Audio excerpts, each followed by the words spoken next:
Welcome back to my YouTube channel mga kapatid, mga kalingap. This is Kariak Bing. Panibagong araw, panibagong video reaction na naman tayo guys, no? And of course, bago ang lahat, miga love shoutout na muna dyan sa ating ama at founder ng Kalingap na walang iba kundi si Kuya Val Santos Matubang, Kalingap Rob, and Ate Edna Vlog. At sa lahat-lahat ng mga aking mga kapwa reactors dyan, especially sa aming president si Berador at sa mga Kalingap charity vloggers and scouter, ayan guys, pakisuportaran po natin, panoorin po natin ang kanilang mga videos at wag na po tayo mag-skip ng ads para po makatulong tayo sa kanilang mga natutulungan. So, ayan sa mga solid supporters, viewers ng Team Kalingap, ayan, miga love shoutout sa inyong lahat dyan at sa lahat-lahat ng mga supporters ng ating mga love team, no, ni Kalingap Rob, ayan, miga love shoutout sa inyong lahat, sa ating mga kapatid na mga OFW, ayan, miga love shoutout po sa ating lahat guys, no. So bago tayo magbibigay ng opinion reaction guys, no, patungkol po dito sa napakainit at napaka-trending, napaka-hot topic po dito na issue sa loob at labas ng Kalingap guys, no. Talagang nakakapagbigay ng panic po sa atin, no, dahil ang ating bibigyan ng reaction guys ay patungkol po dito sa isang key angels, no, na sasangkot sa mga fake news, no, sa mapanirang thumbnail, no, ay talagang nakakabahala to guys, no. So ayan guys, bago tayo magpatuloy, ayan, so mayroon pa akong ipapanood sa inyo na maiksing video clips, no, na nanggagaling po ito sa live ni Kuya Val Santos Matubang. So ayan, panoorin po muna natin to. Po, ito ay magkaroon ng problema. Kasi ito po ay paninirang puri po mga kaibigan, no. Yan, no. Kalingap Carla nabuntis ni David. Yung title niya po. Pag nabasa ng bata yan, anong iisipin yan? You know?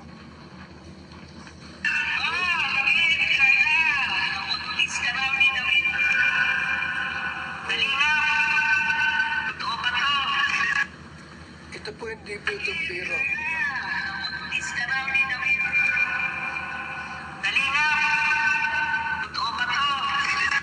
So, ito po hindi ito gawang biro mga kaibigan. Itong ginawa ni Egypta. Ito ay sapat na po para sampan ito ng kasong libelo.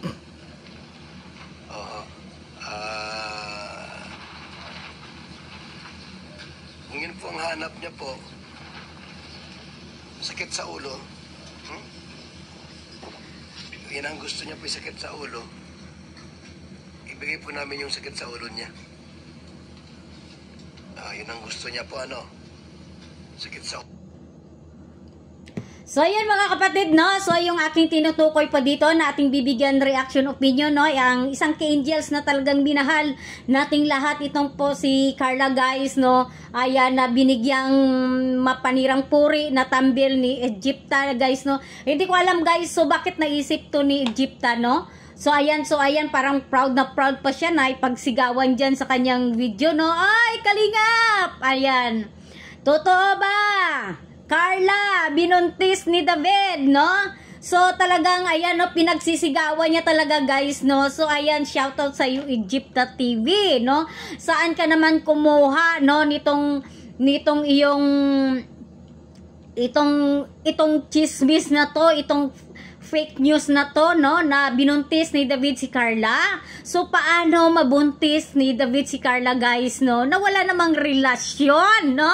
So ayan, talagang nakakainis guys, no, na wala ay nako, so hindi ka nag-iisip Egypta kung ano yung magiging kahihatnan or ano yung magiging consequence mo, no, dito sa pagtatambil mo dito or pagko-content mo dito kay Bibi Carla in David. So ayun na nga, no, narinig natin si Kuya Val Santos Matubang, yung founder ng Kalingap, na talagang ayan, naghahanap ng sakit ng ulo itong si Egypta guys, no. Yes, talagang naghahanap siya ng sakit ng ulo niya, kasi kung atin pong suriin at atin pong intindihin, no, yung thumbnail ni Egypta ay talagang mapanirang puri talaga guys dito kay Carla and David, no? So imaginein mo yon, sabihan mo si Carla na binuntis ni David. So saan ka kumuha ng chismis na yan, ha?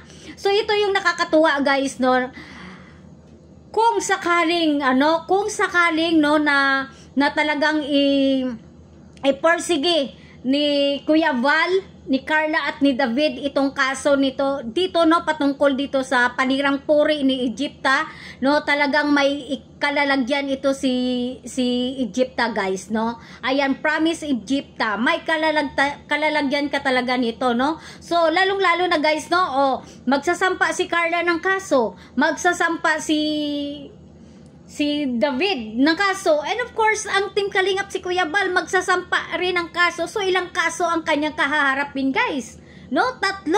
So ayun nga, no, talagang kung inyong mapansin guys, talagang mapanirang puri talaga dito guys, no. Ayan, no, is a piece of advice, no. Ayan, Egypta, no. So dapat bago tayo gumawa ng ating thumbnail, gumawa tayo ng content, no, sana pag-isipan muna natin guys, no?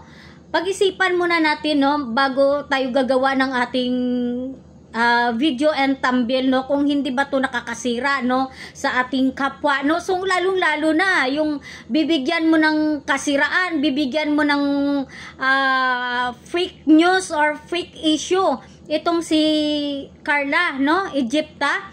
So saan ka kumuha ng info, no, ng chismis, no, para lang isawalat diyan sa iyong video na sabihan mo na binuntis ni Carla binuntis ni David si Carla rather, no.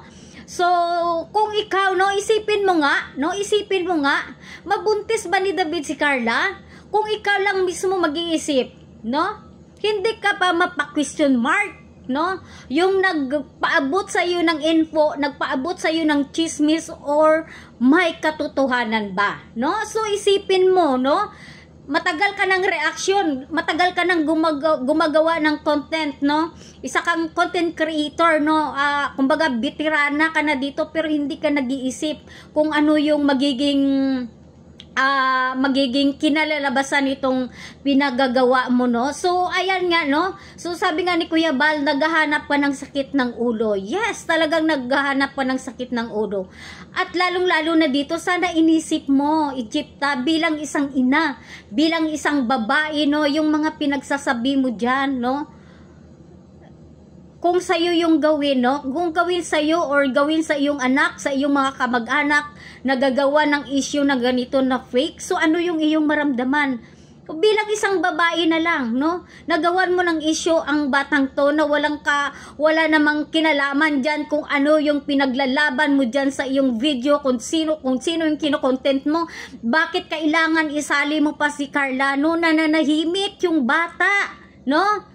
So masaya na yan na nagla-live siya para mapakita sa kanyang mga supporters, no, na masulyapan lang man siya sa kanyang live. So hanggang doon lang yun si Carla, no. So hindi mo nakikita yan kung saan-saan pagbardagula, nagawan mo ng content na ganyan, nagawan mo ng issue, 'di ba? Sana iniisip mo rin yung magiging maramdaman nitong parents ni Carla Egypta, kung ano yung magiging maramdaman nila na nakikita nila, no, sa video mo na gano'n yung thumbnail mo na binuntis ni David si Carla. So na masakit yun bilang magulang, nagawan mo ng issue ang kanilang anak na wala namang katotohanan, or kahit na ipagpalagay natin totoo, ipagpalagay natin na totoo yung mga issue na dyan, labas ka na sa mga personal, sa private life nitong mga tao na to. So bakit mo panghihimasukan? Anong karapatan mo na panghimasukan yung private life nila kung sakali man na totoo? 'Di ba? Para ano lang yung thumbnail pa, para lang magiging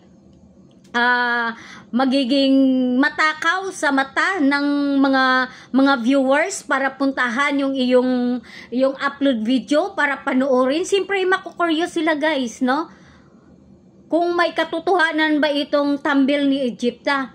Pero ayan, no, pinagsigawan mo dyan sa yung ano, parang ano, nakakalungkot, no, nakakainis, nakakagigil talaga, guys, no. Kaya kami mga reactors, so ayan, magbibigay kami ng aming opinion dito na talagang itong hindi makatarungan po ang ginawang thumbnail or pag-content ni Egypta dito sa isang Key Angels, no, na wala namang ginawa sa kanya, na nahimik naman, no, di ba? So, shoutout sa iyo, Egypta, no? So, magkaroon tayo ng hiya sa sarili natin, no? Matanda na tayo, isa kang babae. Sana pinag-iisipan natin yung ating mga pinagsasabi, no? Sa ating, or pinagagawa natin sa ating mga videos, no? Kung hindi ba nakapapanira, no? Sa ating kapwa, no? Lalong-lalo na dito sa mga bata, guys, no? Na wala namang kinalaman sa mga, kung may mga issue, no? So, labas na sila dyan.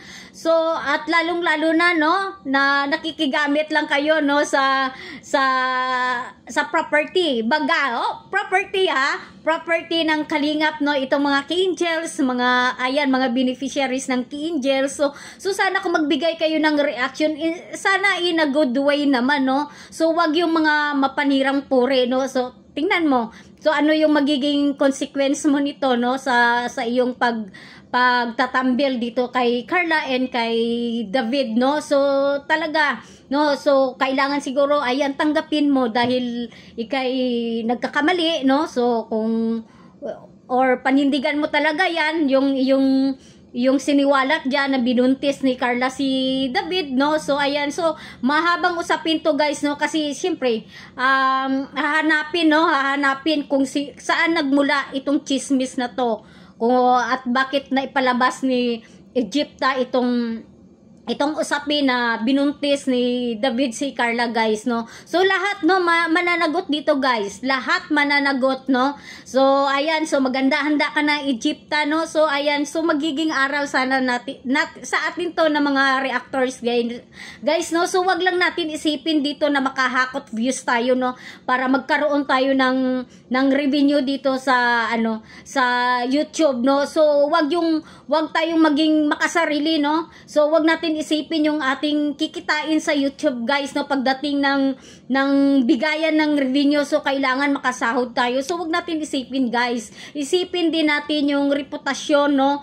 Ng inyong mga tinatambil dyan, yung inyong kinokontent na inyong mga subject, kung hindi ba nakakasira din sa kanila, hindi ba maapektuhan yung kanilang pamilya, guys. Kasi kung ilagay natin yung sitwasyon na mga pinagsasabi nyo dyan sa sitwasyon natin at sa ating pamilya, guys, so ano po yung ating maramdaman? Di ba napakasakit? Tayo nga, di ba, makarinig lang tayo ng konting chismis lang sa ating mga kamag-anak, so masakit sa atin, guys, no? How much more dito, no? Sa ginawa nyo ng content itong subject na to. So, masakit po sa part ng pamilya, guys, na gawa ng issue na wala namang katotohanan. So, no? So, mag-isip tayo, guys. Kaya yung utak natin, yung utak natin nilagay yan sa ulo. So, mayroon tayong mata, mayroon tayong dalawang tainga, so mayroon tayong bunganga. So, kailangan wag lang bunganga ng bunganga yung ating gagamitin, guys, no? So, mag-isip din tayo, no? Matuto tayong makinig, no? Kaya nga binigyan tayo ng dalawang tainga, guys. Ayan, shout out, no? Kaya tayo nga binigyan ng dalawang tainga, no? Para kung ano yung mga naririnig natin na mga salita, na mga issue dyan, so kailangan pakinggan natin ng maigi, pakinggan natin ng maraming bisis. So, dalawang tainga yan, nakikinig. So, isipin natin, no? Pakinggan ng ilang bisis, no? Bago gamitin yung bunganga sa pagbitaw ng mga salita, guys. Isipin natin ng mabuti, guys, no? Kung tayo ba ay di nakakapanakit sa ating kapwa, no? So, wag natin isipin yung revenue lang dito, guys, no? So, wag natin isipin na magaling ako na reactor, no? So, kaya ko makipag-bardugalan. Pero yung pinagagawa mo, may konsekwensya na tinatawag, no? So, kung ikaw ay kung ikaw ay yung iyong kino-content ay talagang mga pinagsasabi mo diyan ay nakakapanira sa kanyang pagkatao, so mayroon niyang kaakibat na action, no, baga. So, ayan, gamitin natin ang ating dalawang tainga, guys. Gamitin natin sa maraming papakinig. So, pakinggan natin ang ilang bisis, no? Hindi lang isang salita lang, no? So ayan, pagkarinig mo, so ilabas mo agad sa iyong bunganga. So gamitin natin din ang ating isip, guys, no? So yun, no? Sana maging aral to sa ating lahat, no? So magiging hinay-hinay tayo, no? Hindi porket na magaling ka na reactor, matapang ka na reactor, no? So maghala ka ng halalang dyan. So ayan nga, no? So kumbaga may kaakibat na aksyon sa lahat ng ating mga pinagagawa dito, no? So wag tayo maging masarili, guys. Isipin natin, mga tao tayo, may sarili tayong damdamin na nasasaktan, guys, no? So yun, no? So sa muli, guys, ayan, kung hindi pa kayo nakasubscribe, ayan, this is Kariakbing. Ayan, paki-subscribe, like and share, and of course, click the notification bell para updated kayo sa ating mga reaction videos. So ayan, guys, so ayan, iiwanan ko dito ang matuto tayo makinig, gamitin natin ating dalawang tainga. So ayan, wag tayo makinig sa mga kotso-kotso, lalo na kung fake news, no? Sa muli, ayan, bye-bye and God bless us all.